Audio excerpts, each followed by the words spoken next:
Si Jimmy Butler nag-trending na naman dahil kay Jennifer Lopez about to sa nagsend siya di umano ng DM. Sa isang post nakalagay kasi doon, tinanong ni J-Lo si Butler kung meron ba siyang ring. Pero si Butler kada maliling sa isang celebrity pumapasok ng finals. 2020 kay Selena Gomez, 2023 kay Shakira. Sa 2025 baka naman. Pero actually, yung post kasi na yun, memes lang. Hindi talaga totoo yun. Galing yun sa NBA Central, parody page ng NBA Central. Marami ding nayayari mga reporter dahil sa page na yun. Kasabay kasi na yan na si Butler ay magre-release ng kanyang ikatlong signature shoes pagdating ng September. Papasok din to ng 2025 season. Sa Miami lineup, wala silang nakuhang major addition bukod siguro dun sa rookie nilang si Kelly Oubre. Hindi pa alam kung paano siya mailalagay sa rotation dun. Andito rin si Alec Burks pero nagawan ko na ng episode to, hindi nga maganda yung nagiging season ng team na napupuntahan niya. Nawala pa sa Miami si Caleb Martin at lumipat ng Philadelphia. Pero kung ikukumpara sa West, 7 teams yung nasa contender dito sa East kasama yung Miami Heat. Nasa rebuilding process pa yung ibang mga teams. Ang naging problema ng Miami last season, 2 players lang ang nakalaro ng 70 plus game na may total silang 6 na players na merong 60 plus game. Si Jimmy Butler pa na-injured ng playoffs.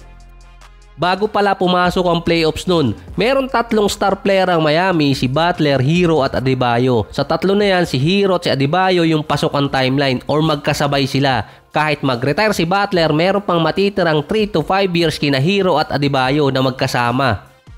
3 sunod din na season na nag-average si Hero ng 20 points per game. Kapag pumasok nga lang ng playoffs, yung 20 points per game ni Hero nag-a-average na lang ng 14 points per game. Yung 2024 season ang pinakamaganda niya pa so far sa playoffs since 2020 rookie season niya. Bumaba pa rin yung average ni Hero sa 2024 playoffs na mula sa 20 points per game naging 16 points per game. At yung game 2, yun ang naging magandang laro ni Hero so far. Base sa record, kapag si Hero ay hindi naglaro sa game sa playoffs, doon nagkakaroon ng magandang run ang Miami 2023 at yung East Finals ng 2022.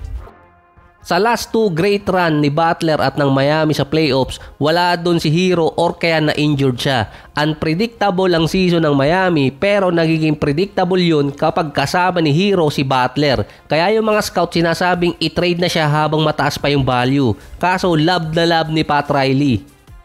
Meron kasing player doon na pwedeng replacement kay Hero. So hindi yun sa team kundi sa starting position. Si Jaime Jaquez Jr. 23 years old pa lang. 1 year younger kay Hero. Nasa timeline din ni Adebayo. Last year, all-rookie first team si Jaquez, nakalaro ng 75 games at naging replacement din kay Butler sa starting unit nung na-injured siya. At nagiging replacement din kay Hero kapag wala siya.